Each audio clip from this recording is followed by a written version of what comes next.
আসসালামু আলাইকুম।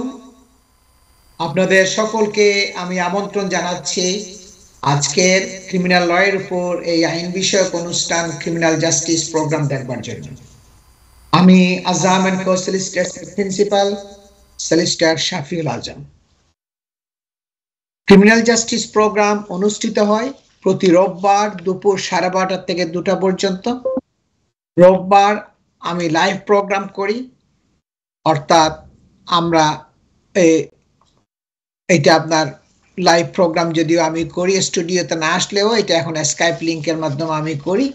তারপরের দিন সোমবার সকাল 9:30 থেকে 11টা পর্যন্ত, কাল সকাল 9:30 থেকে 11টা পর্যন্ত এই প্রোগ্রামটা আবার পুনঃপ্রচার করা হয়, অর্থাৎ রিপিট দেখানো হয়।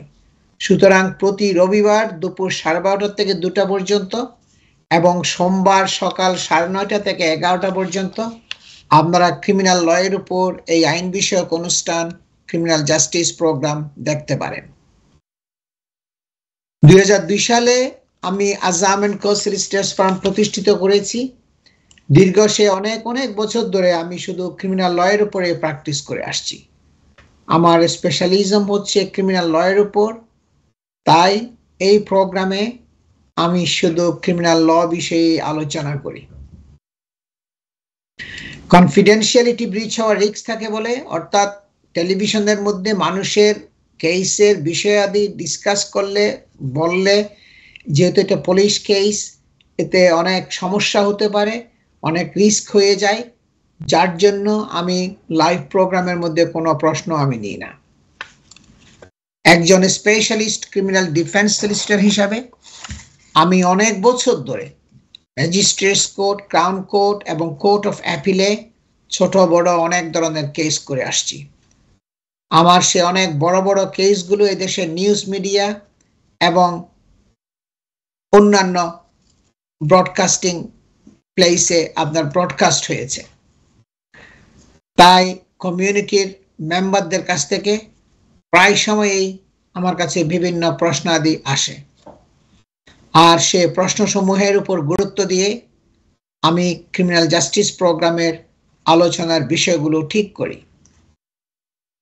আজকের বিষয়ের মধ্যে থাকবে, আমি মেইনলি বলবো যে অ্যাগ্রাভেটিং ফিচার্স অ্যান্ড মিটিগেটিং ফিচার্স, যে কোন কারণে কোন কাজগুলো করলে, অ্যাকশনগুলো নিলে অপরাধের মাত্রাটা বেড়ে যাবে এবং শাস্তিও বেড়ে যাবে, এবং কোনগুলো করলে থাকলে অপরাধের মাত্রাটা কমে যাবে এবং শাস্তিও কমবে।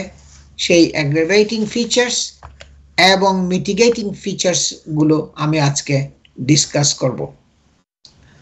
I am going to talk about the general principles of criminal law in this program. Every case has its own facts, merits, and demerits. If you are facing a criminal investigation or concerned about something that involves the police, always seek advice from a specialist criminal defense solicitor. সুতরাং police যদি আপনাকে arrest করে police স্টেশনে নিয়ে যায়, অথবা যদি phone করে বলে আপনাকে পুলিশ স্টেশনে যাবার জন্য, অথবা যদি অ্যারেস্ট করে নিয়ে যায় আপনাকে পুলিশ স্টেশনে, সে রাস্তার থেকে হোক, ঘর থেকে হোক, কাজের জায়গা থেকে হোক, তাহলে সরাসরি যোগাযোগ করবেন একজন ক্রিমিনাল ডিফেন্স সলিসিটরের সাথে, দেরি করবেন না, এবং মিটিং করে সম্পূর্ণভাবে প্রস্তুত হয়ে তারপর আপনি পুলিশের ইন্টারভিউ ফেস করার চেষ্টা করবেন। কারণ এটা অত্যন্ত গুরুত্বপূর্ণ যে পুলিশের ইন্টারভিউটা কেসের ব্যাকবোন হিসাবে কাজ করে। এখানে যে কথাগুলো বলবেন আপনি, সেগুলো কেস যখন ইন ফিউচারে কোর্টে প্রগ্রেস করবে, তখন এই কথাগুলো আপনার এভিডেন্স হিসাবে কাজ করবে। তাই আপনি একজন স্পেশালিস্ট ক্রিমিনাল ডিফেন্স সলিসিটরের সাথে মিটিং করে ডিটেইলস ডিসকাস করে, প্রস এন্ড কনস, পজিটিভ নেগেটিভ সাইডগুলো সব ডিসকাস করে বুঝে সুঝে ফুললি প্রিপেয়ার্ড হয়ে আপনি পুলিশের ইন্টারভিউ ফেস করবেন। আমার বক্তব্যগুলো আমি বাংলায় এবং ইংরেজিতে মিশিয়ে বলার চেষ্টা করব, যাতে সবাই বুঝতে সুবিধা হয়।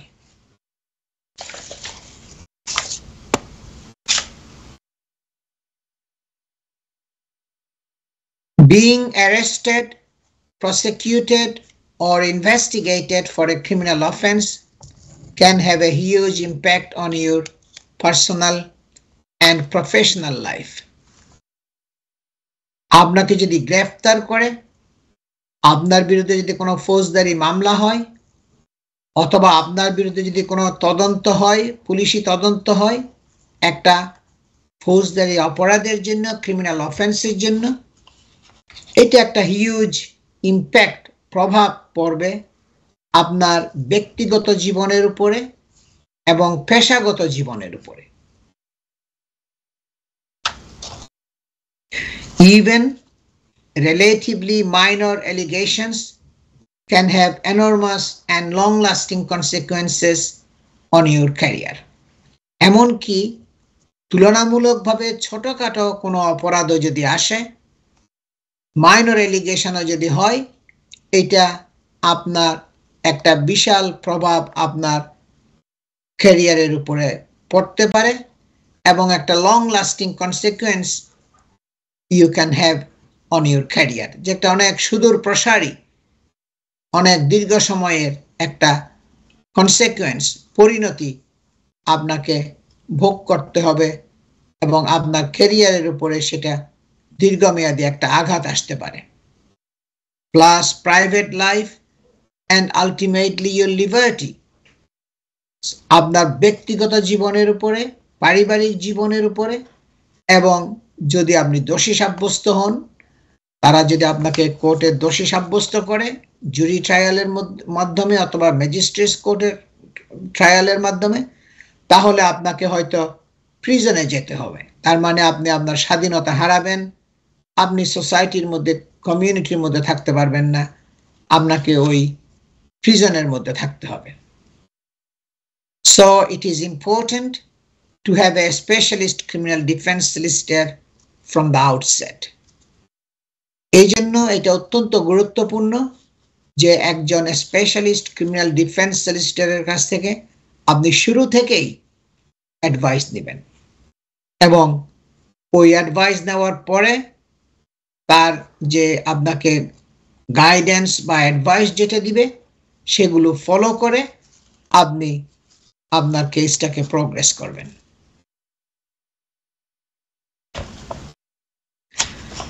As many clients enjoy a good reputation and have never been involved in the criminal process before, we understand the distress that they can be feeling and therefore will provide the best advice and defense possible.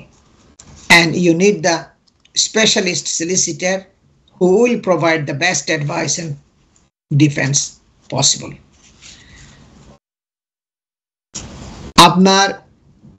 আমার জানা মতে অনেকেই criminal কেসের জন্য allegation face করতেছে, তাদের অনেক সুনাম আছে। আমি দেখেছি, অনেকের কেস করেছি, তাদের একটা অনেক নাম খ্যাতি কমিউনিটির মধ্যে পরিচিতি আছে। তারা কোনো সময় ক্রিমিনাল ইনভেস্টিগেশনের মধ্যে দিয়ে যায় নাই, কোনো ধরনের ক্রিমিনাল প্রসিডিংস ফেস করতে হয় নাই, যার জন্য এটা তাদের জন্য খুবই কষ্টকর হয়, খুবই ডিস্ট্রেসফুল হয়, খুবই বেদনাদায়ক হয়। এবং আমরা এটা বুঝতে পারি যে এটা কত স্ট্রেসের মধ্যে দিয়ে তারা যায় যখন এই একটা ক্রিমিনাল ইনভেস্টিগেশন, পুলিশি তদন্ত শুরু হয়, একটা কেস যখন, ক্রিমিনাল কেস যখন হয়। সুতরাং আপনাকে টেক করতে হবে, নিতে হবে একজন স্পেশালিস্ট ক্রিমিনাল ডিফেন্স সলিসিটরকে, যারা আপনার জন্য বেস্ট পসিবল অ্যাডভাইস দেওয়ার জন্য চেষ্টা করবে এবং আপনার বেস্ট ডিফেন্স পসিবল যেটা আছে সেটা আপনাকে প্রোভাইড করার জন্য চেষ্টা করবে। সুতরাং seeking specialist criminal defence solicitors advice is important. বিভিন্ন ধরনের চার্জে আপনাকে অভিযুক্ত করে কোর্টে আপনাকে ট্রায়াল ফেস করতে হতে পারে। আমি যেগুলো সচরাচর আমার কাছে আসে অনেক কেসগুলো, সেগুলোর উপর আমি সংক্ষেপে আউটলাইন করার চেষ্টা করব এবং বলবো কখন এই অপরাধগুলো সংঘটিত হয়। ড্রাগ অফেন্সেস, এখানে ড্রাগ অফেন্সেসের বিভিন্ন ধরনের অফেন্স আছে। পজেশনের জন্য আছে, সাপ্লাইয়ের জন্য আছে, এবং কাল্টিভেশন অফ দ্য ড্রাগস আছে, ড্রাগস ট্রাফিকিং আছে। এগুলো এক এক ধরনের অপরাধ। কারণ হলো কি, পজেশনের জন্য একটা অপরাধের জন্য একটা শাস্তি, সাপ্লাই করার জন্য যেটা সেটা আরো বেশি শাস্তি, কাল্টিভেশনের জন্য আরো অনেক বেশি শাস্তি, ট্রাফিকিং করার জন্য সাজা আরো বেশি হবে। মনে করেন আপনার পজেশনের মধ্যে একটা ক্যানাবিস পাইলো, কোকেইন পাইলো, হেরোইন পাইলো, এটা আপনার অপরাধ। আপনি হয়তো বলবেন কি যে এটা আমি আমার নিজের ইউজের জন্য, আমি ড্রাগস টেকার, আমি আমার নিজের ইউজের জন্য এই ড্রাগসটা আমার কাছে রেখেছি। এইটা হইল একটা অপরাধ, কারণ এগুলো হইল প্রহিবিটেড ড্রাগস। আর আপনার পজেশনে যদি বড় অঙ্কের বড় অ্যামাউন্টের ড্রাগস, ক্যানাবিস, কোকেইন বা হেরোইন এগুলা পায়, তখন তারা বলবে কি আপনি এটা সাপ্লাই করার জন্য পজেশন করেছেন। তখন অপরাধের মাত্রাটা বেড়ে যাবে এবং সাজাও বাড়বে। তারা হয়তো পাবে, আপনার ঘরে যাওয়ার পরে একটা মেজারিং স্কেল পাবে, যেটা দিয়ে আপনি হয়তো ড্রাগস মেজার করে ওয়েট করে সেল করছেন। তারা হয়তো দেখতে পারে আপনার ঘরের মধ্যে যাই আপনার একটা নোটবুক আছে, সেখানে অনেক মানুষের নাম ঠিকানা লেখা আছে এবং লেখা আছে কাকে কি পরিমাণের ড্রাগস দিতে হবে। এগুলো যদি এভিডেন্স হিসাবে পায়, তখন পুলিশ মনে করবে কি আপনি যেই ড্রাগসটা আপনার পজেশনে আছে সেটা আপনি সাপ্লাইয়ের জন্য রাখছেন, অন্যান্যদেরকে দেওয়ার জন্য, সেল করার জন্য, যেটার অপরাধ হবে অনেক বড় এবং সাজাও বেশি হবে। কাল্টিভেশন অফ ড্রাগস, আমি দেখেছি, আমি কেস নিজেই করেছি, অনেক বড় একটা কেস, যেটা একটা ছাদের উপরে ক্যানাবিসের প্লান্ট গ্রো করতেছিল, মানে ক্যানাবিস প্রোডাকশন করতেছিল। সেই ছোট ছোট ক্যানাবিসের প্ল্যান্টগুলো পুরো ঘরের ছাদের উপরে অনেক সময় ধরে তারা এই বিজনেস করতেছিল ক্যানাবিস প্রোডাকশনের, এবং এটা আরো বড় ধরনের অপরাধ, কাল্টিভেশন অফ দ্য ড্রাগস। আর ট্রাফিকিং করা, হেরোইন, কোকেইন, ক্যানাবিস, এগুলো ড্রাগস ট্রাফিকিং, ড্রাগস ট্রাফিকার, তাদের সাজা এটাও কিন্তু অনেক বড় ধরনের অপরাধ। সুতরাং এক এক ধরনের ড্রাগস অফেন্সের জন্য আপনার এক এক ধরনের সাজা দিতে পারে। পজেশনের জন্য এক ধরনের সাজা হবে যদি গিলটি হয়, সাপ্লাইয়ের জন্য আর একটু বেশি হবে, কাল্টিভেশনের জন্য সাজা বেশি হবে, এবং ড্রাগস ট্রাফিকিং এর জন্য সাজা বড় সাজা হতে পারে। এগুলো সবাইকে খেয়াল রাখতে হবে। তারপরে হচ্ছে কি নাইফ ক্রাইম। আমি অনেকগুলো কেস করেছি ইস্ট লন্ডনের, যে নাইফ পজেশনে আছে, ইয়াং ছেলেদেরকে এটা নাইফের পজেশনে পাইছে পুলিশ, এবং এটা কিন্তু একটা বড় অপরাধ এবং এটাকে অনেক সিরিয়াসলি নেয় এখন, কারণ নাইফটা পজেশনে থাকা এটা অ্যালাউড না। সেক্সুয়াল অফেন্সেস, অনেক ধরনের সেক্সুয়াল অফেন্স আছে, সেক্সুয়াল অ্যাসল্ট আছে, রেপ আছে। রেপটা হইল সবচাইতে বড় ধরনের অপরাধ। সেক্সুয়াল অ্যাসল্টটা হইল কাউকে যদি আপনি সেক্সুয়াল ইন্টেনশন নিয়ে টাচ করেন, এবং touching can be any part of the body, and you had the sexual intention, and you আপনার মনে করতেছিল, আপনার ইউ রিজনেবলি বিলিভড দ্যাট যাকে আপনি টাচ করতেছিলেন সে আপনাকে কনসেন্ট দিচ্ছিল না, সম্মতি দিচ্ছিল না, তাকে কনসেন্ট দিচ্ছিল না টাচ করার জন্য, তখন এটা সেক্সুয়াল অ্যাসল্টের এলিগেশন। এটার এই পেছাতে একটু ছোট অপরাধ, একটু কম অপরাধ, কিন্তু এটার জন্য অনেক লম্বা সাজা হতে পারে ডিপেন্ডিং অন কি রকম সেক্সুয়াল অ্যাসল্টের জন্য আপনাকে চার্জ করেছে। সুতরাং যদি আপনি কাউকে টাচ করেন, টাচিং যদি সেক্সুয়াল হয় এবং আপনি যদি বিলিভ করেন যে সে আপনাকে ওই টাচিং এর জন্য কনসেন্ট দিচ্ছিল না, তখন আপনার এই চার্জের আওতায় চলে আসবে আপনার অপরাধটা এবং আপনাকে ট্রায়াল ফেস করতে হবে।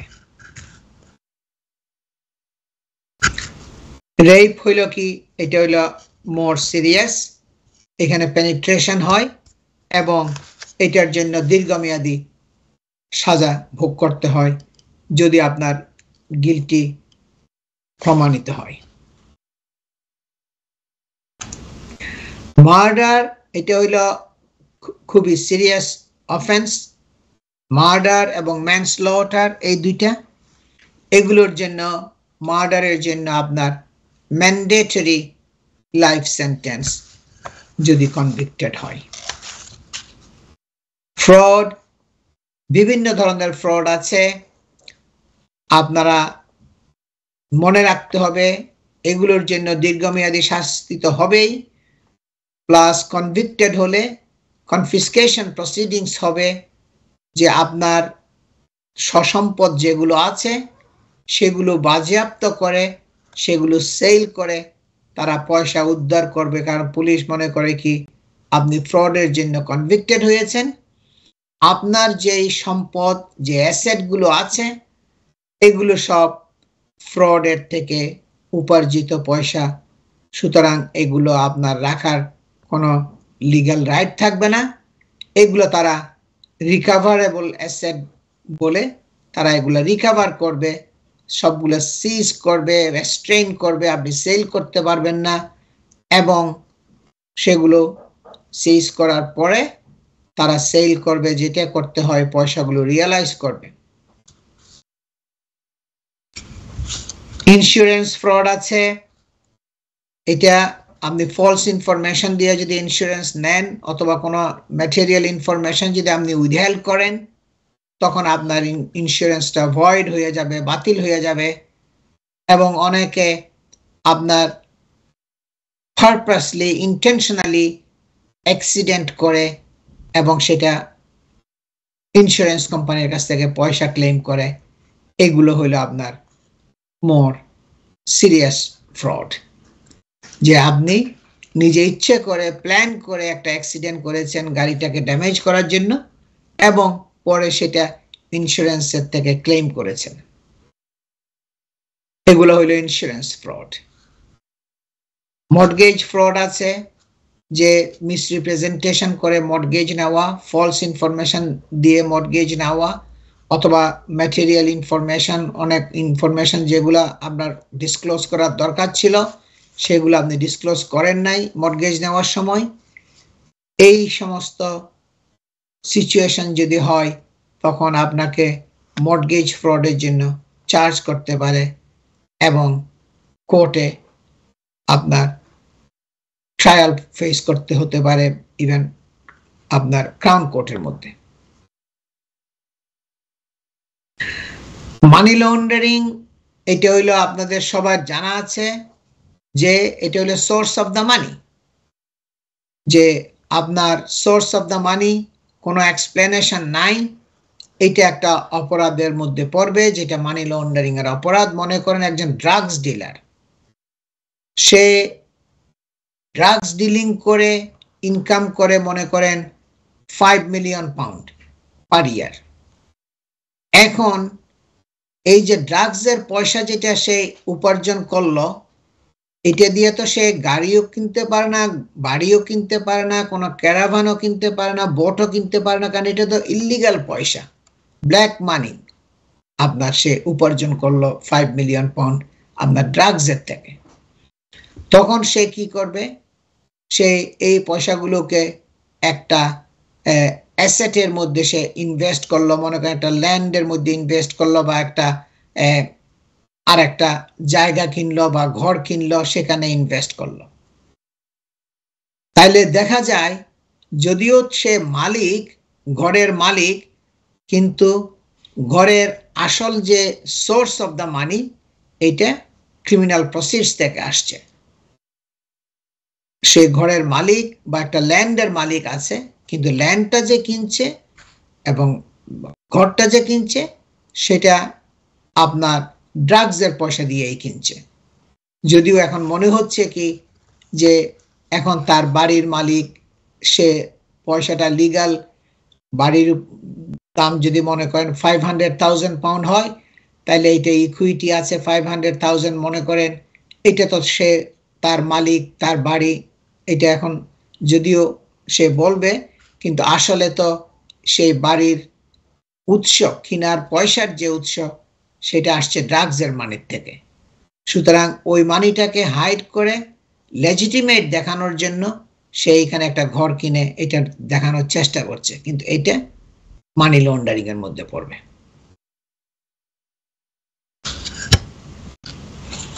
এক্সট্রাডিশন, এটা আরেকটা অনেকের জানা আছে হয়তো, যে মনে করেন আপনি একজন ব্রিটিশ নাগরিক, আপনি আমেরিকায় যাইয়া অথবা ইউরোপিয়ান ইউনিয়নের আরেকটা দেশে যাইয়া আপনি একটা অপরাধ করেছেন, এবং অপরাধ করার পরে তারা আপনাকে ওইখানে অ্যারেস্ট করেছে, চার্জ করেছে।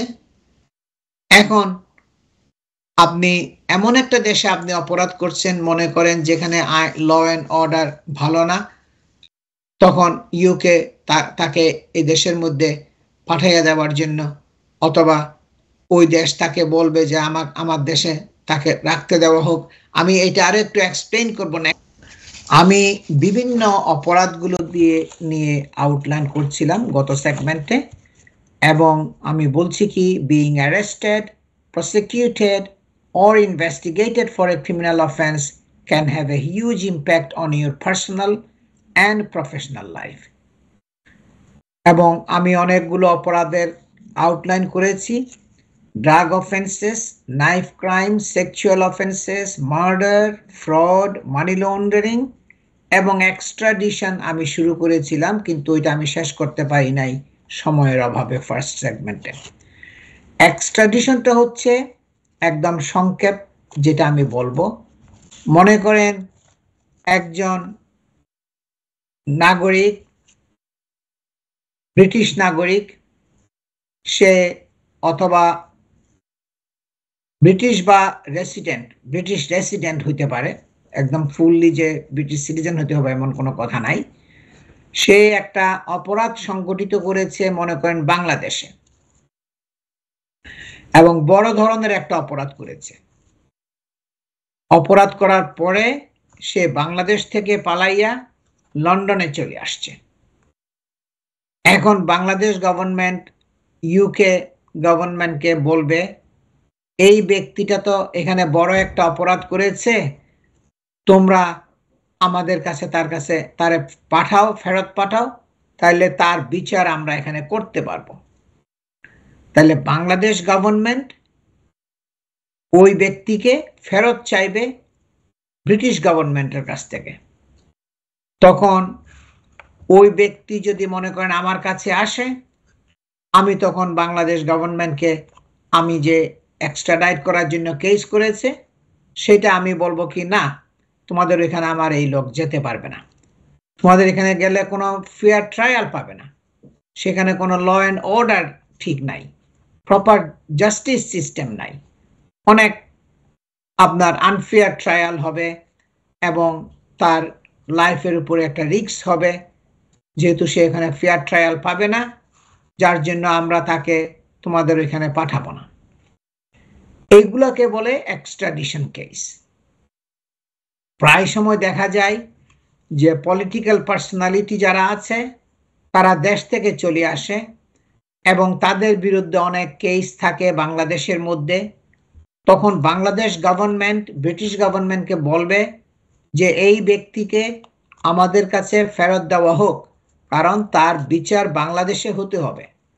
তখন ওই ব্যক্তি যদি আমার কাছে আসে বা আরেকজন স্পেশালিস্ট ক্রিমিনাল ডিফেন্স সলিসিটর হিসাবে কাছে যায় এবং সে যদি বলে বাংলাদেশে তো কোনো আইন বিচার ব্যবস্থার ভালো না, অনেক করাপশন আছে, ফেয়ার ট্রায়াল হবে না, অনেক আপনার রিস্ক থাকবে তার লাইফের উপরে, সে ওইখানে যদি যায় তার মানে ফেয়ার ট্রায়ালের অভাবে তাকে হয়তো আনফেয়ারলি প্রিজনের মধ্যে রাখা হবে, তখন আমরা বলবো কি তোমাদের দেশে এই ব্যক্তিকে পাঠানো হবে না, কারণ তোমাদের হিউম্যান রাইটস যে যে পজিশন খুবই লো, তোমরা একটা প্রপার স্ট্যান্ডার্ড মেনটেন করো না। তখন আমরা এটা বাংলাদেশ গভর্নমেন্টকে এক্সট্রাডিশন কেস যেটা তারা করবে আমরা এটা প্রতিবাদ করব, এটা যাওয়া যাবে। নর্মালি প্রায় এক্সট্রাডিশন কেসগুলো লন্ডনের Westminster city of Westminster magistrate কোর্টে হয়, অনেক বড় বড় আপনার কেসগুলো ওইখানে হয়েছে। সুতরাং আপনার এই কেসগুলো খুবই সেন্সিটিভ নেচার। আমি অনেকগুলো কেস করেছি এক্সট্রাডিশনের কেস, এগুলো কিন্তু আপনার শুধু যে পলিটিক্যালি এক্সপোজড পার্সন হতে হবে এমন কোনো কথা নাই, যে কোনো পাবলিককেও গভর্নমেন্ট তাদের গভর্নমেন্ট বলতে পারে ব্রিটিশ গভর্নমেন্টকে যে আমার কাছে ফেরত দেওয়া হোক। এটা হইল এক্সট্রাডিশন। আমি যে একটা কেস করছিলাম সেটা হইল গ্রিসের এগেইনস্টে, কারণ গ্রিসের আপনার হিউম্যান রাইটস স্ট্যান্ডার্ড প্রপার স্ট্যান্ডার্ডে নাই, তাদের যে প্রিজনের ব্যবস্থা এগুলো ভালো না, ওদের প্রপার আপনার হিউম্যান রাইটসের যে রিকোয়ারমেন্টগুলো আছে ওগুলো তারা ওই স্ট্যান্ডার্ড ফুলফিল করে না, এবং এগুলো তখন আমরা অবজেক্ট করি যে তাকে ওইখানে ফেরত পাঠানো যাবে না, কারণ সে ওইখানে ফেয়ার ট্রায়াল পাবে না। তারপর হইল কি অ্যাসল্ট চার্জেস, অনেককে আপনার অ্যাকচুয়াল বডিলি হার্ম, যে মারামারি করে গ্রিভিয়াস বডিলি হার্ম, একজনকে মেরে তার হাড় মাংস ভেঙে দিল, তার বডির মধ্যে বড় একটা আঘাত করেছে, এটা হইল কি গ্রিভিয়াস বডিলি হার্ম, এবং অ্যাকচুয়াল বডিলি হার্ম চেতে গ্রিভিয়াস বডিলি হার্মটা বড় ধরনের অপরাধ। আমি এই অপরাধগুলোকে আমি আউটলাইন করেছি। এগুলো কেসগুলো হলে সাধারণত দেখা যায় এগুলো ক্রাউন কোর্টের মধ্যে ট্রায়াল হয়। Fraud, money laundering, sexual offences এগুলো ক্রাউন কোর্টের মধ্যে হয়, এবং যেখানে সাজার মাত্রা অনেক বেশি। সুতরাং সবাইকে খুব কেয়ারফুল থাকতে হবে। Whether you have been charged with something serious or minor, you need a specialist criminal defense solicitor to defend your best interest and reputation. আপনাকে ছোটখাটো অপরাধের জন্যই চার্জ করুক বা বড় অপরাধের জন্য চার্জ করুক, যেটার জন্য চার্জ করুক না কেন, আপনার দরকার হবে একজন অভিজ্ঞতা সম্পন্ন specialist experienced criminal defence solicitor, আপনার রেপুটেশনকে রক্ষা করার জন্য, আপনার সুনাম যেটা আছে কমিউনিটিতে এটাকে রক্ষা করার জন্য আপনার দরকার হবে একজন experienced specialist criminal defense solicitor.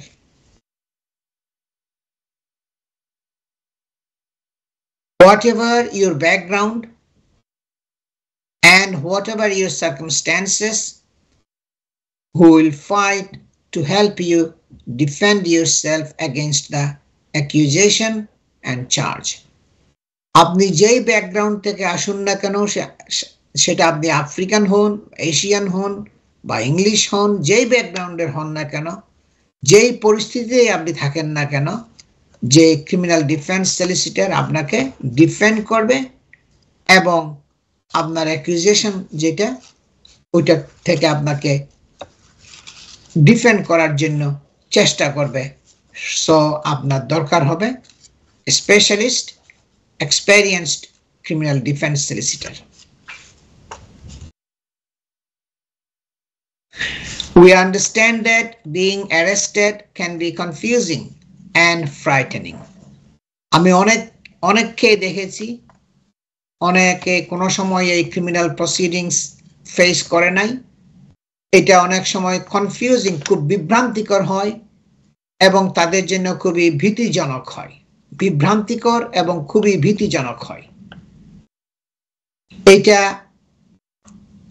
এই অ্যারেস্টটা তারা অনেক সময় সহজে নিতে পারে না, কারণ তাদের একটা সুনাম আছে, একটা খ্যাতি আছে কমিউনিটির মধ্যে, সবাই চিনে জানে, এবং তার একটা ইনভলভমেন্ট আছে কমিউনিটির মধ্যে, তার অনেক ধন সম্পদ বলেন, পরিবার পরিজন বলেন, অনেক ইনভলভমেন্ট আছে।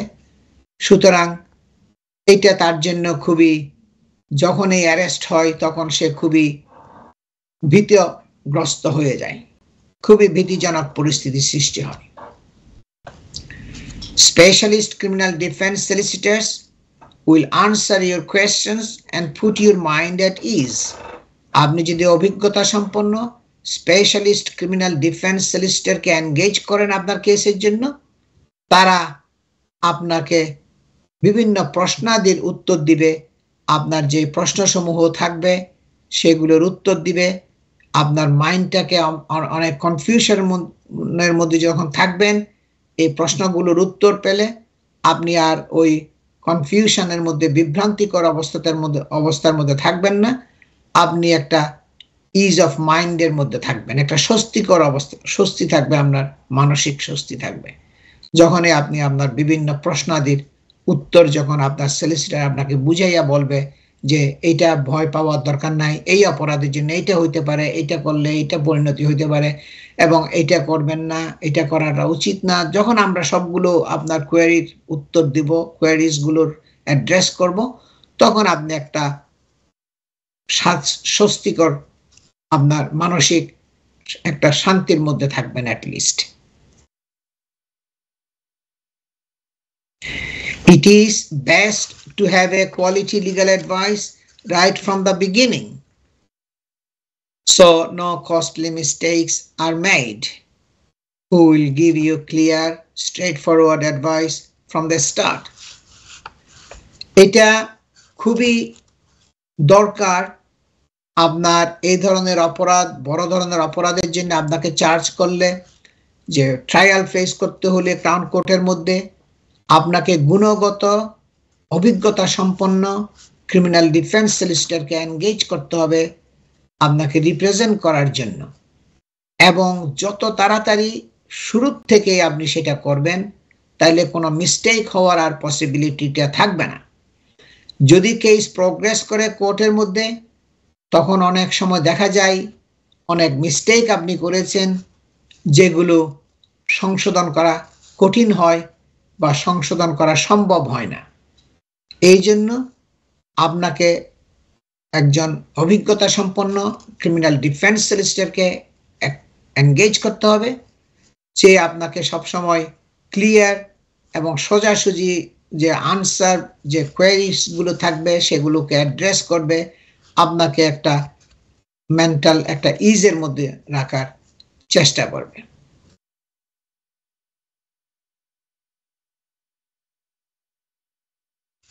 এইটা অনেকে আমার কাছে আসে ট্রায়ালের 2 সপ্তাহ আগে, 1 সপ্তাহ আগে বা 1 মাস আগে, তখন অনেক সময় আমি কেসগুলো নিই না, যখন আমি শুনি যে অনেক স্টেপগুলো ঠিক মতো ফলো করে নাই, এবং যখন আমি দেখি কি এখানে কেসটা ঠিক মতো শুরু থেকে ওয়েল প্রিপারেশন করা হয় নাই, এবং এমন একটা স্টেজে চলে আসছে যখন আপনার এই ভুলভ্রান্তিগুলো সংশোধন করাও সম্ভব হয় না, অনেক সময় আমি এই ধরনের কেস, অনেকে বলে কি আমরা অমুক সলিসিটর, আরেকজন সলিসিটরের কাছ থেকে আজম সাহেব আপনার কাছে আসতে চাই, কিন্তু আমি এগুলো তখন অনেক সময় নেওয়া আমার জন্য ডিফিকাল্ট হয়ে যায়, অথবা আমি সম্ভব হয় না, কারণ আমি মনে করি কি যে কেসের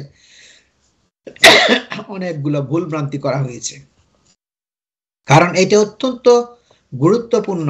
ক্রিমিনাল কেসগুলো আপনি কোনো ধরনের গাফেলতি করতে পারবেন না। গাফেলতি করলেই আপনার সমস্যা হবে। কারণ ওয়েল প্রিপেয়ার্ড কেস এটা কিন্তু অনেক সময় একটা গুড রেজাল্ট নিয়ে আসে।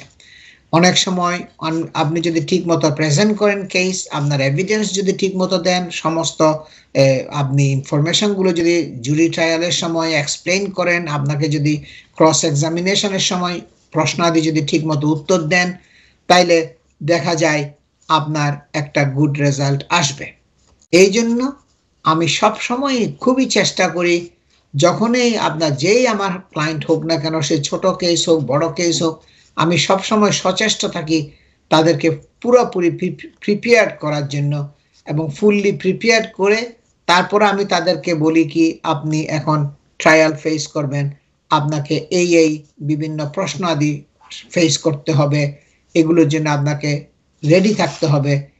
আপনার উত্তর সব সময় সামঞ্জস্যপূর্ণ, কোনো ধরনের আপনার মিসলিডিং বা রং ইনফরমেশন যদি দেন, সেখানে ক্রস এক্সামিনেশন করা হবে, যে জেরা করা হবে, পুলিশের ব্যারিস্টার যে জেরা করবে, তখন আপনার যদি ভুল ভ্রান্তিগুলো বের করে ফেলে, তখন আপনার কেসের মেরিটটা আপনার কমে যাবে, যে আপনি মিথ্যা বলছেন, আপনি ইনকনসিস্টেন্ট এভিডেন্স দিয়েছেন, আপনি অনেকগুলো অসত্য কথা বলছেন, তখন আপনার কেসটা ফেভারেবল আউটকাম নাও আসতে পারে।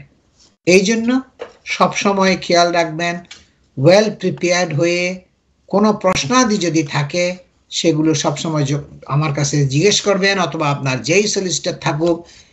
অনেকে আমাকে বলে কি আজম সাহেব, আমরা তো ইংরেজি বলতে পারি না, আমাদেরকে পুলিশ একজনকে দিয়েছে পুলিশ স্টেশন থেকে, ওরা ইংলিশ লয়ার, তাদের সাথে আমি কোনো কমিউনিকেট করতে পারি না ঠিক মতো, এবং দেখতে দেখতে এখন ট্রায়াল চলে আসছে, মনে হচ্ছে যেন আমার কেসটা ঠিক মতো প্রিপেয়ার করা হয় নাই। কিন্তু এইটা আপনার দায়িত্ব, আপনাকেই আপনার কেসটাকে হেফাজতে রাখতে হবে। যদি ইংরেজি যদি বলতে নাও পারেন, আমি বলবো কি শুরুর থেকে একজন ভালো যারা ইংরেজি কথা বলতে পারে ফ্যামিলির মধ্যে যারা আছে রিলায়েবল, তাদের একজনকে সাথে রাখবেন।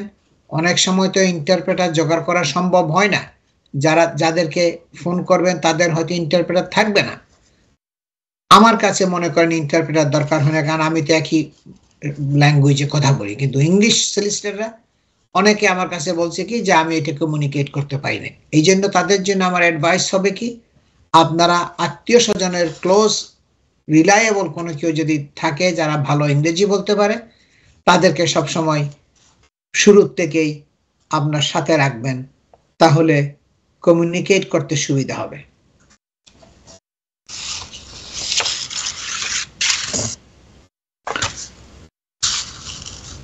তারপর একটা প্রশ্ন সব সময় আসে যে when should I seek legal advice, কখন আমি লিগ্যাল অ্যাডভাইস সিক করতে হবে। There is no stage that is too early or too late to seek legal advice if you consider yourself to be in trouble.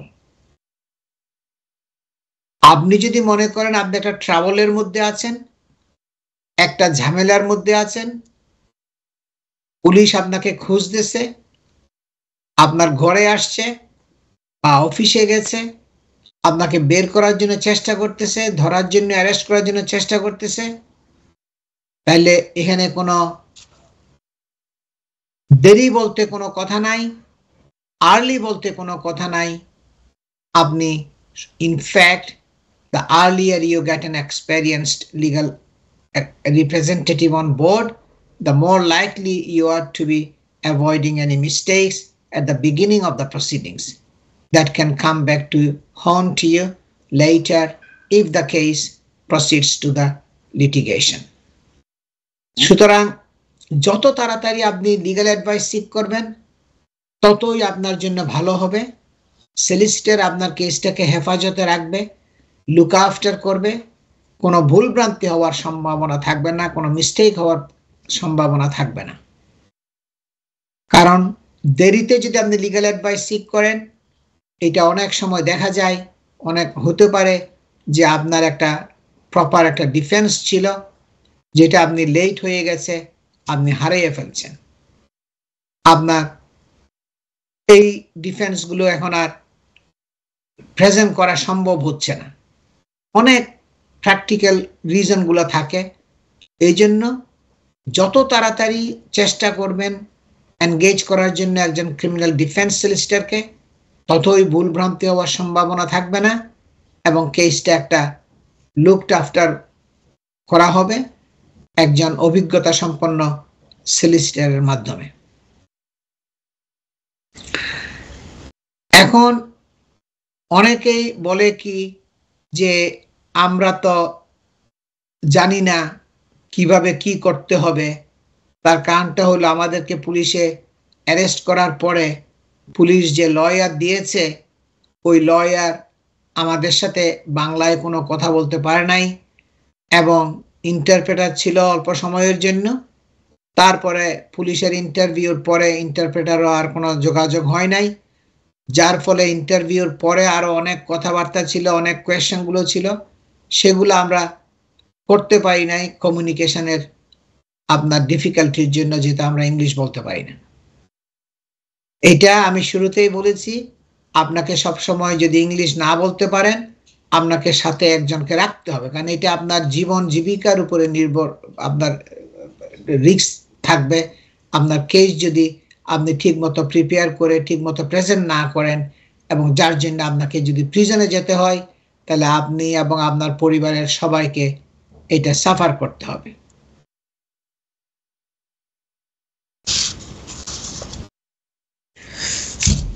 যেটা আমি বলি, আপনার যদি এই ধরনের কোনো সিরিয়াস কেস হয়, তাহলে সাথে সাথে পুলিশের ইন্টারভিউর পরে পরেই আপনি সলিসিটর চেঞ্জ করার জন্য চেষ্টা করবেন। খুঁজে আত্মীয় স্বজন বন্ধু বান্ধব যারা আছে তাদেরকে বলবেন, কারণ অনেকের হয়তো জানা নাও থাকতে পারে ইমিগ্রেশন সলিসিটরের কাছে গেলে আপনি ক্রিমিনাল ডিফেন্সের সার্ভিস পাবেন না। হাউজিং, ডিভোর্স, এগুলো হলো সব সিভিল এরিয়া, এবং ক্রিমিনাল ল হইল ক্রিমিনাল ডিফেন্স ওয়ার্ক, যেগুলো হয় আপনার ম্যাজিস্ট্রেটস কোর্ট এবং ক্রাউন কোর্ট এবং পুলিশ স্টেশনের মধ্যে। এখানে অনেক পার্থক্য আছে সিভিল প্রসিজার এবং ক্রিমিনাল প্রসিজারের মধ্যে, যার জন্য আপনাকে ক্রিমিনাল লয়ের যারা স্পেশালিস্ট, যারা শুধু ক্রিমিনাল লয়ের উপর প্র্যাকটিস করে, তাদের কাছেই যেতে হবে। আপনি immigration lawyer, housing lawyer, divorce lawyer, property লয়ারদের কাছে গেলে ক্রিমিনাল লয়ের প্রপার আপনার অ্যাডভাইস এবং রিপ্রেজেন্টেশন আপনি না পাওয়ার আপনার রিস্ক থাকবে।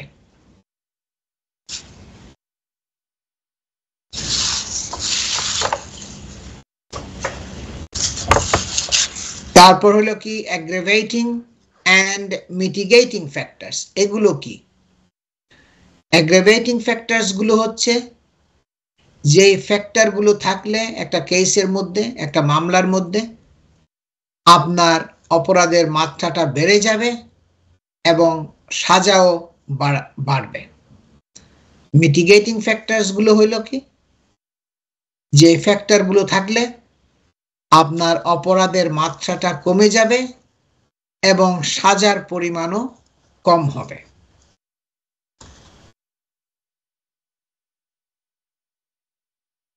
এগুলো আপনার কোনগুলো অ্যাগ্রিভেটিং ফ্যাক্টরস, আমি একটু বোঝানোর চেষ্টা করব এখন। Aggravating circumstances refers to factors that increases the severity or culpability মানে দোষ, আপনার সিভিয়ারিটি মানে নির্দয়, যে খুবই যেটা অফ এ ক্রিমিনাল অ্যাক্ট, যে ওই ফ্যাক্টরগুলো হইল কি আপনার একটা ইনক্রিজ করবে, যে ফ্যাক্টরগুলো থাকলে যে ফ্যাক্টরগুলো ইনক্রিজ করবে এবং আপনার দোষটাকে বাড়াইয়া দেবে, এগুলোই হলো অ্যাগ্রাভেটিং ফ্যাক্টরস।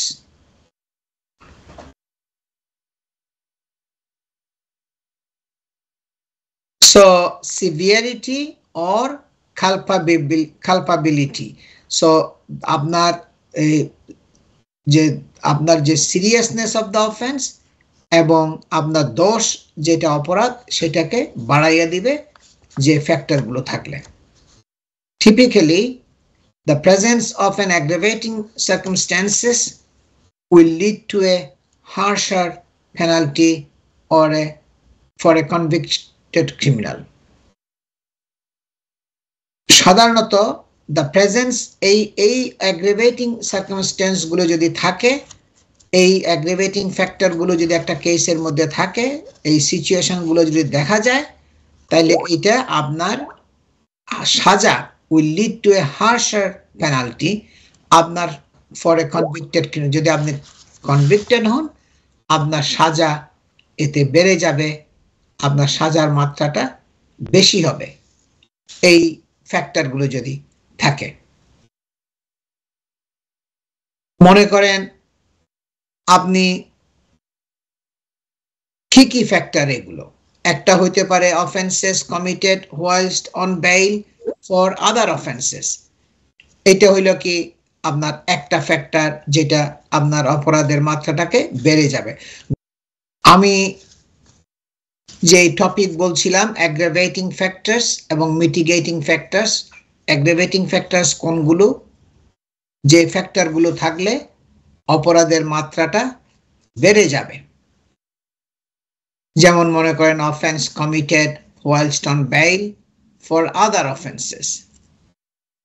আপনাকে একটা অপরাধের জন্য বেইল দিয়েছে, আপনার মনে করেন একটা রবারি অফেন্সের জন্য আপনি বেইলে আছেন।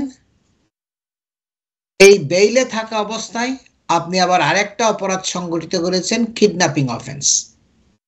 তাইলে এটা আপনার অ্যাগ্রাভেটিং factors. Offence committed whilst on bail for other offenses। Failure to respond to previous sentences। যে আপনাকে বিগত জীবনে যে শাস্তি দেওয়া হয়েছিল সেটা আপনি ফলো করেন নাই।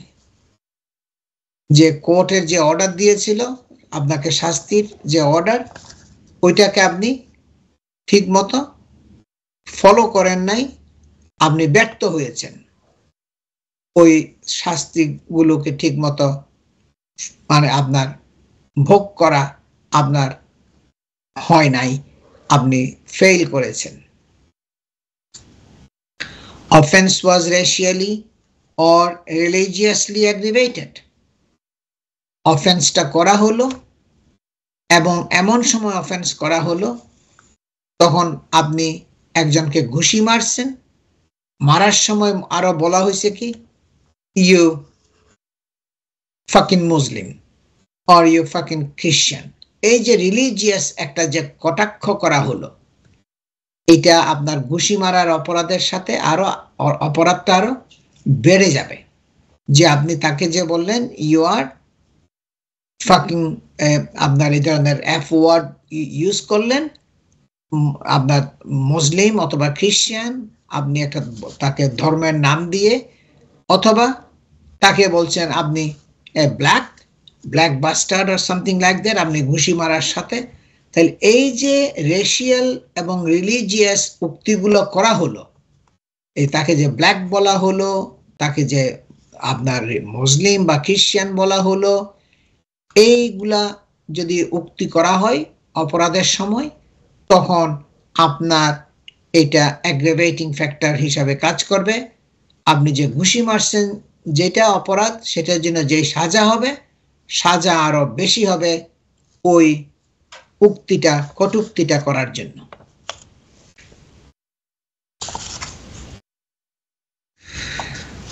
Offense motivated by or demonstrating hostility to the victim based on his or her sexual orientation or presumed sexual orientation।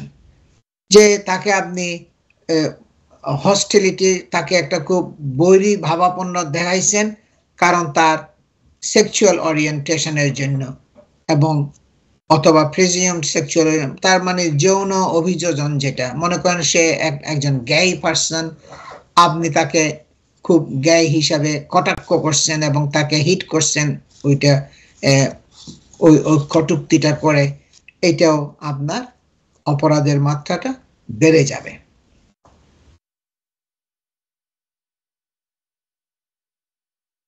অনেকে আমি দেখছি আমাদের কমিউনিটির মেম্বাররা অনেকে জানে না, অনেকে বুঝেন না যে যে গেই যারা আছে তারা হইল কি আপনার একজন পুরুষের সাথে পুরুষ, তারা মহিলার সাথে যায় না। আর লেসবিয়ান যারা আছে তারা হইলো একজন মহিলা আরেকজন মহিলার সাথেই আপনার সেক্সুয়াল সম্পর্ক করে। আমাদের কমিউনিটির মেম্বাররা অনেকে বুঝে না যে এইটা বলাটা, গেইকে গে বলা, লেসবিয়ানকে লেসবিয়ান বলা, এটা কিন্তু অপরাধ। আপনি তাদেরকে ওই উক্তি করে তাদেরকে তিরস্কার করতে পারবেন না। এটা যদি করেন তাহলে এটা একটা ক্রিমিনাল অফেন্স হবে, এটা মনে রাখতে হবে। এই কয়েকটা আমি বললাম কোন কোন কারণে আপনার অপরাধের মাত্রাটা বেড়ে যাবে, অ্যাগ্রাভেটিং ফ্যাক্টরস গুলো হবে, এবং মিটিগেটিং ফ্যাক্টর যেগুলো সেগুলো হইল ডিফারেন্ট, এগুলো অপরাধের মাত্রাটাকে কমে যাবে এবং সাজাও কম হবে। Factors that lesson the severity or culpability of a criminal act, including but not limited to defendant's age or extreme mental or emotional disturbance at the time of crime was committed, at the time of the crime was committed.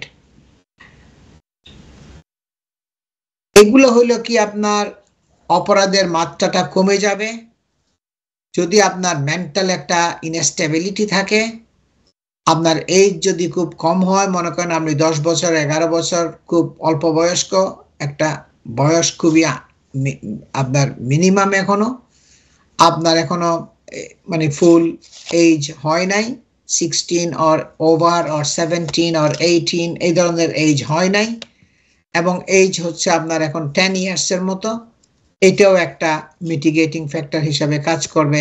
আমরা সবসময় এগুলো কোর্টকে বলি, হ্যাঁ ঠিক আছে সে অপরাধ করেছে, কিন্তু দেখতে হবে তার বয়সটা, সে মাত্র 10 বছরের একটা ছেলে, তার অনেক মানে ডিফিকাল্ট লাইফ ছিল, ফ্যামিলির আপব্রিঙ্গিংটা তার ঠিক মতো হয় নাই, সে ঠিক মতো কেয়ার পায় নাই তার ফ্যামিলির মধ্যে, এবং অল্প বয়স, এগুলো সবগুলো আমরা মিটিগেশন হিসাবে তুলে ধরি।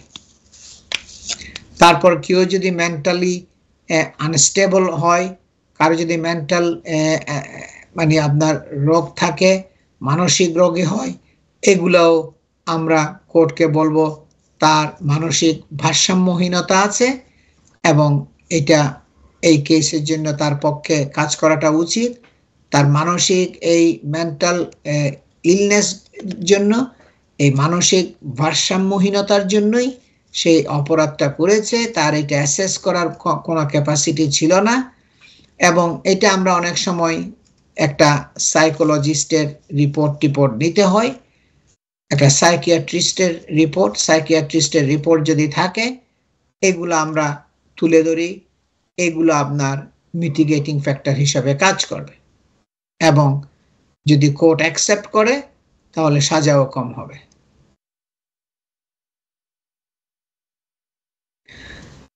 The crime was an accident. ক্রাইমটা যদি একটা অ্যাক্সিডেন্টালি হয়, এটা কোনো সে ইচ্ছা করে নাই, এই যে ক্রাইমটা সে সংগঠিত করেছে, এটা একটা দুর্ঘটনার আপনার বশবর্তী হয়ে, দুর্ঘটনার সম্মুখীন হয়ে এটা ক্রাইমটা করা হয়েছে, এবং if the crime was an accident, এটা যদি অ্যাক্সিডেন্ট হয়, অ্যাক্সিডেন্টালি করা হয়, এটাও আমরা কোর্টকে বলবো কি এটা ক্রাইম যেটা করা হয়েছে এটা সে অ্যাক্সিডেন্টালি করেছে, এবং এটাকে তাকে মিটিগেশন হিসাবে ধরা হোক। সেলফ ডিফেন্স আপনার এটাও আপনার মিটিগেশন হিসাবে কাজ করে, এটা কিন্তু আবার ইকুইভ্যালেন্ট হতে হবে। কেউ যদি আপনাকে ঘুষি মারে আর আপনি যদি তাকে একটা ছুরি দিয়া স্ট্যাবিং করেন, তাহলে এটা সামঞ্জস্য থাকলো না। এটা অনেক বড় স্টেপ আপনি নিয়েছেন, ঘুষি দিয়েছে ঠিক আছে, কিন্তু আপনি তো তাকে নাইফ দিয়ে স্টেপ করেছেন, সুতরাং এটা সেলফ ডিফেন্স হবে না। সেলফ ডিফেন্স হবে যদি আপনার একই ধরনের আপনি রিয়াকশনটা করেন অথবা কম রিয়াকশনটা করেন। সে আপনাকে ঘুষি দিয়েছে, আপনি তাকে একটা থাপ্পড় দিয়েছেন এটার প্রতিবাদে, এটা আমরা কোর্টকে বলবো কি, কারণ তাকে এটা সেলফ ডিফেন্স হিসাবে তাকে এটা করতে হয়েছে। যে সেলফ ডিফেন্সের মনে করেন আপনাকে সে ঘুষি মারতেই ছিল এবং আপনি তাকে একটু সরাইয়া দিয়েছেন, একটু দূরে সরাইয়া দিয়েছেন, কারণ আপনি তার ঘুষির সম্মুখীন হতে চান নাই, তার মারের বেশি নিতে চান নাই মারধর করাটা, যার জন্য ওইটা আপনার সেলফ ডিফেন্সের জন্য তাকে আপনি পুশ করেছেন, সরাইয়া দিয়েছেন।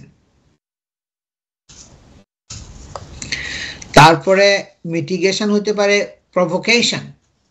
কেউ যদি কেউকে প্রভোকেশন করে, যে তাকে বলল কি যে আমি তোমার সাথে ফাইট করতে চাই, হ্যাঁ আমি ফাইট করব তোমার সাথে, আসো আমার সাথে, দেখি তুমি কিরকম আমার সাথে ফাইট করতে পারো, এই ধরনের প্রভোকেশন যদি করে কেউ, এটাও আপনার মিটিগেশন হিসাবে কাজ করবে।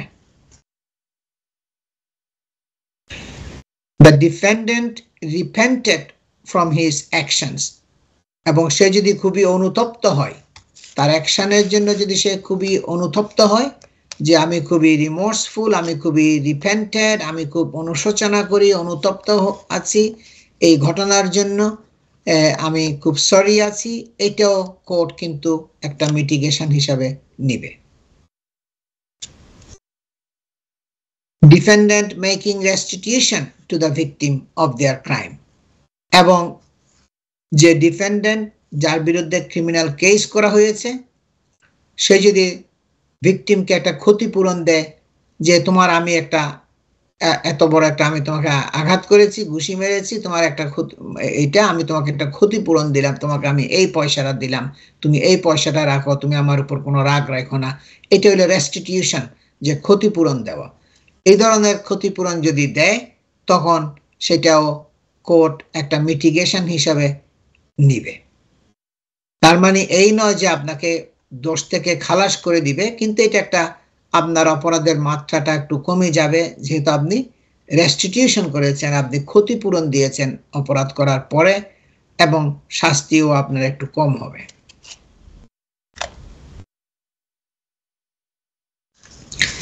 The defendant acting out of necessity, যে এমন একটা সিচুয়েশন ছিল আপনার ওই ইমার্জেন্সি সিচুয়েশনের মধ্যে ওইটা না করে আর কোনো পথ ছিল না, ওইটা করা ছাড়া আপনার কোনো বিকল্প কোনো ছিল না, এই ধরনের কোনো সিচুয়েশন যদি হয়, এবং আমরা যদি কোর্টকে বলি হ্যাঁ সে এটা অপরাধটা করেছে, এই ধরনের একটা ঘটনা সে করেছে, কারণ ওইটা তার একটা নেসেসিটি ছিল, ওইটা তার কোনো বিকল্প ছিল না, ওইটা না করে সে ওইটা করতে সে বাধ্য হয়েছিল, তখন কোর্ট এটাকে কনসিডার করবে মিটিগেশন হিসাবে। The defendant having a difficult personal history, মনে করেন একজনের বিরুদ্ধে একটা কেস হলো এবং তার অনেক ব্যক্তিগত জীবন, তার অনেক ডিফিকাল্ট লাইফ ছিল শুরুর থেকে, শৈশব থেকে, চাইল্ডহুড থেকে, এবং তার আপব্রিঙ্গিংটা ছিল খুবই কষ্টবহুল এবং অনেক ডিফিকাল্টির মধ্যে দিয়ে সে মানে তার চাইল্ডহুডটা পাস করেছে, এবং এগুলো যদি আমরা কোর্টের কাছে তুলে ধরি যে এটা একটা নর্মালি সে আপব্রিঙ্গিং হয় নাই, তারা অনেক শৈশবে ছোটকালে অনেক কঠিন জীবন যাপন করতে হয়েছে, অনেক ডিফিকাল্টি তার ফেস করতে হয়েছে, এবং এগুলো যদি আমরা কোর্টের কাছে তুলে ধরি, এগুলো অনেক সময় একটা মিটিগেশন হিসেবে কাজ করবে, তার মানে শাস্তির মাত্রাটাও কমে যাবে।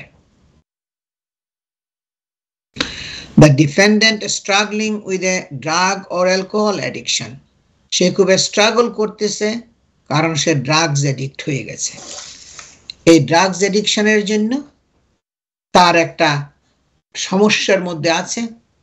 সে চেষ্টা করতেছে কিভাবে ড্রাগসের এডিকশন থেকে কমাবে, কিভাবে এই এডিকশন থেকে সরে আসবে, কিভাবে সে ড্রাগসটা নেওয়া বন্ধ করবে, সে চেষ্টা করতেছে।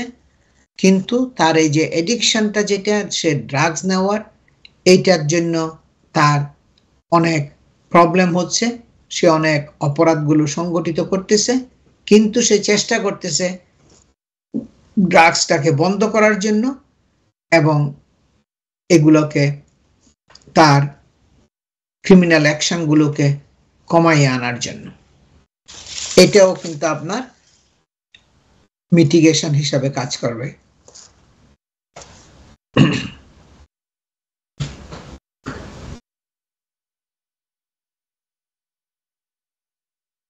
এখন অনেকগুলো আমি পয়েন্ট বলেছি। একটা জিনিস সবসময় খেয়াল রাখতে হবে, কারণ আমার কাছে অনেকেই আসছে, অনেকে আমার কাছে আসে, কেস কয়েক মাস কোর্টে চলে গেছে, একজন ইমিগ্রেশন লয়ারের কাছে গেছে অথবা ডিভোর্স লয়ারের কাছে গেছে, কনভেন্সিং লয়ারের কাছে গেছে, যারা ক্রিমিনাল ল প্র্যাকটিস করে না, পরে আমার কাছে আসছে যে আমরা এখন আপনার কাছে আসতে চাই। হোয়াট টু লুক ফর, আপনি যদি এই সমস্ত জায়গায় ভুল করা যাবে না, কারণ কিভাবে আপনি ক্রিমিনাল ডিফেন্স সলিসিটর খুঁজে বের করবেন, এখানে দুই একটা আমি পয়েন্ট বুঝাইয়া বলবো, তাহলে আপনার এই ভুল ভ্রান্তিগুলো আর হবে না। শুরুতেই আপনি জিজ্ঞেস করবেন যে আপনারা ক্রিমিনাল ডিফেন্স সলিসিটর কিনা। শুধু মুখে বললে হবে না, আপনি তাদের ওয়েবসাইটে যাইয়া দেখবেন একটা law society accredited the criminal litigation একটা লগো আছে। তাদের ওয়েবসাইটের মধ্যে আপনি দেখবেন the law society accredited criminal litigation মাঝখানে লেখা থাকবে, তাইলে আপনি বুঝতে পারবেন তারা ক্রিমিনাল লয়ের আপনার প্র্যাকটিশনার। এটা হইল একদম প্রথম স্টেপ। অনেকে আমার মনে হয় এটা জানে না যে সলিসিটররা যারা স্পেশালিস্ট প্র্যাকটিস করে তাদের জন্য একটা স্পেশাল লগো থাকে, যেটা ল সোসাইটি তাদেরকে অ্যালোকেট করে ওই লগোটা। আর ক্রিমিনাল ডিফেন্সের জন্য যারা স্পেশালিস্ট, যারা criminal defence solicitor, criminal law যারা প্র্যাকটিস করে, তাদের জন্য একটা এই লগো থাকে। এই লগোটা দেখলে, ক্রিমিনাল লিটিগেশনের এই লগোটা দেখলে আপনারা মনে করবেন যে এই লয়ার আপনার ক্রিমিনাল ডিফেন্স লয়ার, তারা ক্রিমিনাল ডিফেন্স প্র্যাকটিস করে। এইটা আমি একটা দেখানোর চেষ্টা করব, তাইলে আপনারা বুঝতে সুবিধা হবে। মনে করেন আমাদের ওয়েবসাইট আছে এখানে, এই আমি দেখাবো লগোটা কিরকম দেখা যায়, তখন আপনাদের বুঝতে সুবিধা হবে। এটা খুব সহজেই বোঝা যায়, এই লগোটা দেখলেই আপনার বুঝতে আরো সুবিধা হবে না যে আপনার ক্রিমিনাল লয়ার তারা প্র্যাকটিস করে। এই দেখেন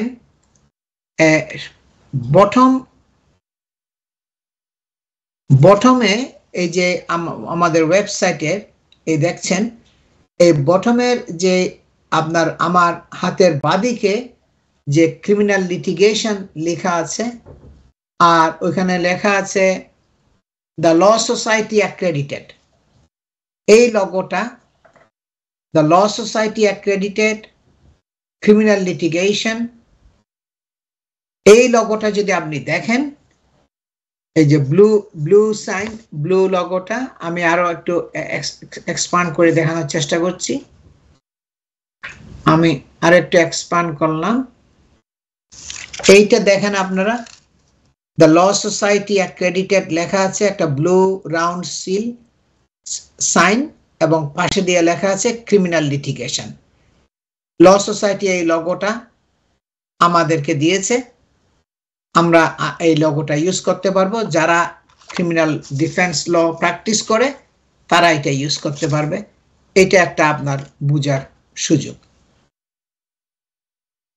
এবং you have to go to a solicitor whether it is a small minor motoring offense or as complex as serious fraud investigations। এগুলো যদি হয়, ছোট হোক বা বড় হোক, এগুলো ক্রিমিনাল কোর্টের মধ্যে হবে এবং এখানে ল অ্যান্ড প্রসিজার গুলো ভিন্ন। আপনাকে যেতে হবে ক্রিমিনাল ডিফেন্স সলিসিটরের হাতে, কারণ এখানকার ক্রিমিনাল লয়ের ম্যাজিস্ট্রেটস কোর্ট এবং ক্রাউন কোর্টের law and procedure county court civil কোর্টের চাইতে ভিন্ন। Who has a reputation for integrity which is recognized by the prosecution, magistrates and crown court judges। যাদের একটা রেপুটেশন আছে, যাদের একটা নাম আছে, যাদের একটা খ্যাতি আছে, সুনাম আছে, কারণ তারা ক্রিমিনাল ডিফেন্স ল প্র্যাকটিস করে এবং এটা আপনার তাদেরকে পুলিশ এবং ম্যাজিস্ট্রেটস কোর্ট এবং তারাও জানে এই ফার্মটা অনেক বছর ধরে ক্রিমিনাল লয়ের উপর প্র্যাকটিস করে আসছে। আমাদের অফিস মনে করেন সেই সিটি অফ লন্ডনের মধ্যে টাওয়ার ব্রিজের পাশেই প্রায় দীর্ঘ 23-24 বছর ধরে আমরা central London, city of London এবং সারাউন্ডিং এরিয়া যতগুলো আছে এগুলো সব পুলিশ স্টেশন আমরা কভার করি এবং আমরা লন্ডনের যে ম্যাজিস্ট্রেটস কোর্টগুলো আছে, ক্রাউন কোর্টগুলো আছে, আমরা রীতিমতো এগুলোতে আমরা হাজির হই এবং আমরা শুধু ক্রিমিনাল লয়ের উপরে প্র্যাকটিস করি। সুতরাং সবাই জানে এই ফার্মটা শুধু ক্রিমিনাল ডিফেন্স লয়ের উপর প্র্যাকটিস করে। যারা স্পেশালিস্ট ক্রিমিনাল ডিফেন্স সলিসিটর তাদের কাছে গেলে আপনি বেটার রিপ্রেজেন্টেশন পাবেন। ব্যারিস্টার যাদেরকে আমি এনগেজ করি তারাও শুধু ক্রিমিনাল ল প্র্যাকটিস করে। আমি এমন ব্যারিস্টারদেরকে এনগেজ করি না যারা ইমিগ্রেশন, আপনার অন্যান্য হাউজিং, ডিভোর্স ল প্র্যাকটিস করে। যাদেরকে আমি এনগেজ করি তারা শুধু ক্রিমিনাল লয়ের সলিসিটর। দর্শক, সময় শেষ হয়ে গেছে। আজকের প্রোগ্রামটা আপনারা কাল সকাল সোমবার 9:30 থেকে 11টা পর্যন্ত আবার রিপিট দেখবেন। তাছাড়া এনটিভি ইউরোপের ফেসবুক, ইউটিউবে লগ ইন করলেও আপনারা প্রোগ্রামের লিঙ্ক পাবেন। আপনারা solicitor Shafiul Azam, Azam and co solicitors এই নামে গুগলের মধ্যে সার্চ করলেও আজকের প্রোগ্রামের লিঙ্ক পাবেন। সবাই ভালো থাকুন, সুস্থ থাকুন এবং সকলের প্রতি আমার শুভকামনা থাকলো। আসসালামু আলাইকুম।